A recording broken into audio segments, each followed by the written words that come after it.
Aesthetic মশলার jar. শুধু মশলার জার সাজিয়েছি এমন নয়, পুরো মশলার সেলফটা আমি ডিপ ক্লিন করেছি।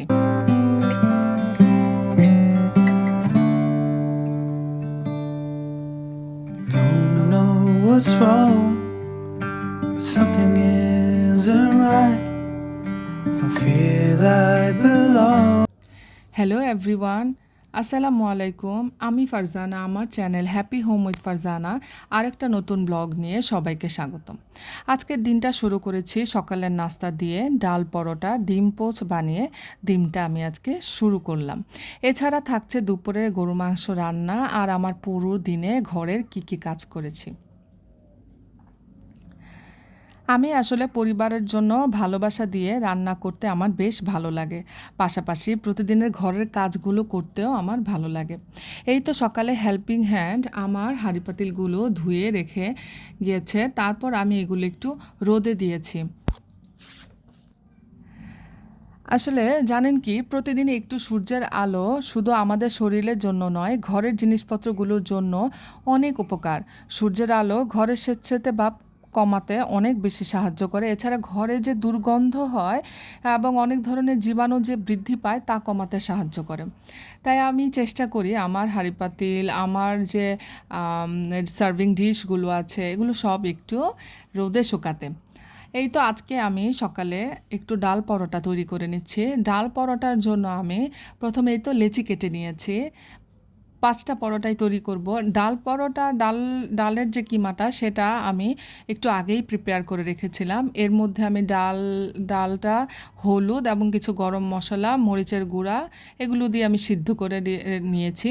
তারপরে এই তো রুটিটা প্রথম বানিয়ে মাঝখানে জাস্ট ডালটা দিয়ে আমি পরোটা বানিয়ে নেব। এই তো আমি অল্প বেশি পরিমাণে বেশি দিলে হয় কি, যখন আমি বেলে নিব তখন হচ্ছে ডালের যে অংশটা ভেতরের পুরটা সেটা বের হয়ে যায়। তো আমি একটু বেশিই নিয়েছি।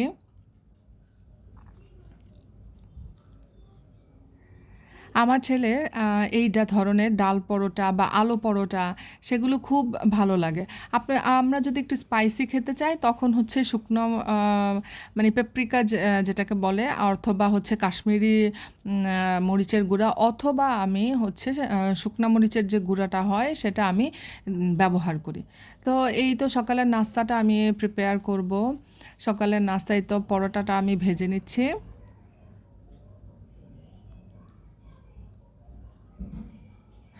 বেশি পরিমাণের তেল দিয়ে আম দিয়ে ভাজলে তো অবশ্যই পরোটা ভালো লাগবে। সাথে আমি হচ্ছে একটু ডিম পোচ করে নিব। এমনি পরোটা, ডাল পরোটা বা হচ্ছে আলু পরোটা এগুলো আমরা সস দিয়ে খেলেই খুব ভালো লাগে। কিন্তু আমি আমাদের জন্য ডিম পোচ করে নিচ্ছি, আরও বেশি ভালো লাগে। এই তো নাস্তাটার সাথে আমি একটু ফ্রুটসও রেখেছি। একটু সকালে একটু কলাটা খাওয়া ভালো। কলাটা সাধারণত রাত্রে না খাওয়াটাই ভালো, অ্যাভয়েড করাই উচিত। 12টার দিকে খেতে পারলে তো আরও ভালো হয়। তো আমি আজকে সকালেই কলাটা খেয়ে নিব। তো আমার কিচেনের একটা নতুন সুন্দর জার আর কি, 3টা একটা সেট, এটা আমি হচ্ছে অ্যাড করেছি। তো জারগুলো যেহেতু সিরামিক্সের এবং আজকেই আমি ডেলিভারি পেয়েছি, তো আমি হচ্ছে খুব ভালো মতো জারটা হচ্ছে ক্লিন করে নিচ্ছি প্রথমে। তারপর হচ্ছে আমি আমার এই কিচেনের এই যে সেলফটা, এটা হচ্ছে আমার কিচেনের বিফোর লুক। তো এগুলো সব কিছুতে অনেক বেশি তেল চিটচিটে হয়ে গেছে, যার জন্য আমি একটা সলিউশন তৈরি করব। সলিউশনের মধ্যে আমি হচ্ছে 2 চা চামচ ভিনেগার দিব এবং সাথে গরম পানিতে আর কি। আর এখানে হচ্ছে খাবারের সোডা সেটা অ্যাড করব।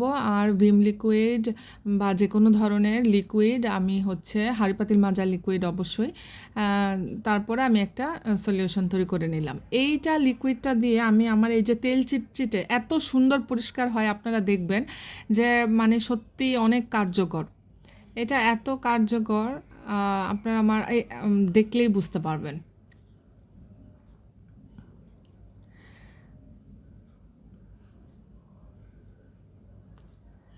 তো আমি খুব ভালো মতো ক্লিন করে নিচ্ছি। একদম প্রচুর তেল চিটচিটে হয়ে গিয়েছিল। তো কিচেন চিমনি ইউজ করার পরেও আসলে কিন্তু এমন ভাববো না যে একদমই তেল চিটচিটে হয় না, অনেক তেল চিটচিটে হয়। এখানে কিন্তু আমার আগের ভিডিওগুলো আপনারা খেয়াল করেছেন আমি কিনা জানি না, এটাতে প্রচুর তেল হয়ে একদম একটু ব্ল্যাকের মতো হয়ে গিয়েছে, খুব সুন্দর ক্লিন হয়েছে। এই সলিউশনটা আমি প্রায় ইউজ করে শুধু হচ্ছে আমার এই সেলফ বা হচ্ছে কিচেনের ওয়াল ক্লিন করি তা না, আমি কিন্তু ওয়াশ বেসিন, ওয়াশরুম এগুলো হচ্ছে দিয়ে এই ধরনের এই সলিউশনটা দিয়ে ক্লিন করার চেষ্টা করি, ক্লিন করি অ্যাকচুয়ালি। তো এই তো আমি মশলার স্পাইস জারগুলো রেখেছি, এটাতে হচ্ছে এমন কিছু স্পাইস রেখেছি যেটা হচ্ছে খুব কম ব্যবহার হয়। আম, আর এই তো আমার এটা হচ্ছে সল্ট অ্যান্ড হচ্ছে পেপারের জার। তো আমি এখানে আরেকটু ডেকোরেশনের জন্য, দেখুন অনেক সুন্দর ক্লিন হয়েছে না? আমি সত্যিই অবাক হয়ে যাই। এটা দিয়ে যখন ক্লিন করি আমি একদম কীভাবে ম্যাজিকের মতো কাজ করে। এই তো আমি হচ্ছে ডেকোরেশনের জন্য একটা সুন্দর বেল লাগিয়ে দিলাম। আর আমার একটা নতুন হচ্ছে এটা এগ সেপারেশন আর কি। তো এটা হচ্ছে এগের হোয়াইট পার্ট থেকে এগের যে ইয়কটা আছে সেটা আলাদা করার জন্য এই সেপারেশনটা আমি নিয়েছি। এটা হচ্ছে কেক বানানোর জন্য সাধারণত ব্যবহার করতে পারি। এই তো আমার আজকে একদম সিম্পল রান্না, সেটা হচ্ছে পেঁপে দিয়ে গরুর মাংস আর একটু সবজি আমি রান্না করব।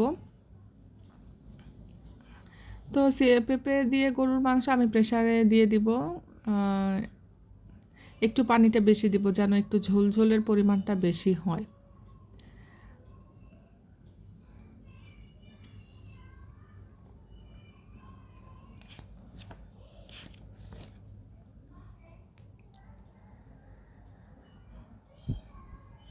আসলে ডিপ ক্লিন করে একদম টায়ার্ড হয়ে গিয়েছি আমি।